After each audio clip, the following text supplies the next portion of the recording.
Il y a des jeunes femmes qui rêvent de devenir princesse toute leur vie sans jamais y parvenir, d'autres qui ne l'ont jamais envisagé et qui se retrouvent bien malgré elles sous le feu des projecteurs de familles royales et princières. Kate Middleton et Meghan Markle sont passées par là, avec plus ou moins de facilité, mais Clotilde Courreau également.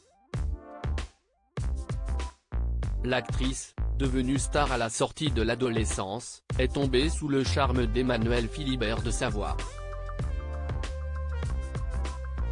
Elle est donc devenue princesse en l'épousant au cours d'une cérémonie grandiose en septembre 2003.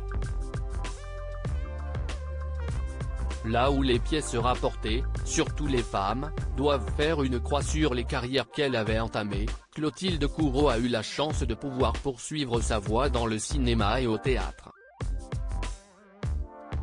Une chance qui n'est pas donnée à tout le monde et dont la maman de Victoria, 19 ans et Louisa, 16 ans, profitent encore aujourd'hui.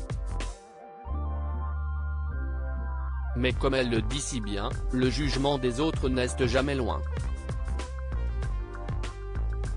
Et il pèse parfois, je me suis beaucoup consacrée à l'éducation de mes filles, rapporte-t-elle dans l'Illustré.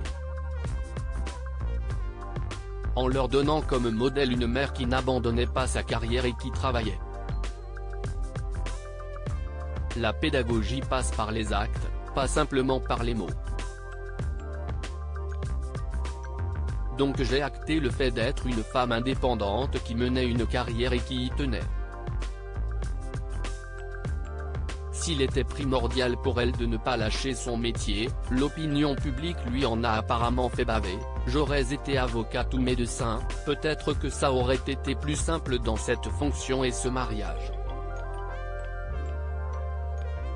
Cela aurait moins choqué que je poursuive mon métier.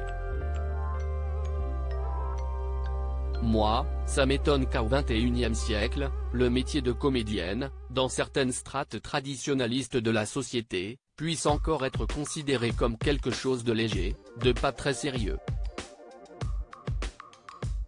Un métier mais pas que. Comme elle le précise dans son interview, être actrice n'est pas qu'une manière de se montrer et de se mettre en avant, contrairement à ce que beaucoup pourraient penser.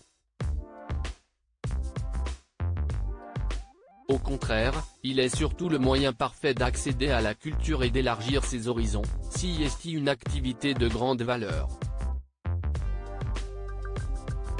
La culture est fondamentale.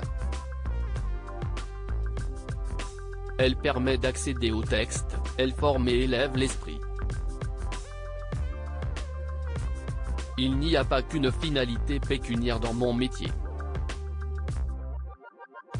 Sa force et sa résistance aux critiques, Clotilde Courreau la doit à son caractère. J'ai eu la chance d'avoir ma force de caractère, l'éducation qu'on m'avait donnée, de croire en moi et de ne pas céder.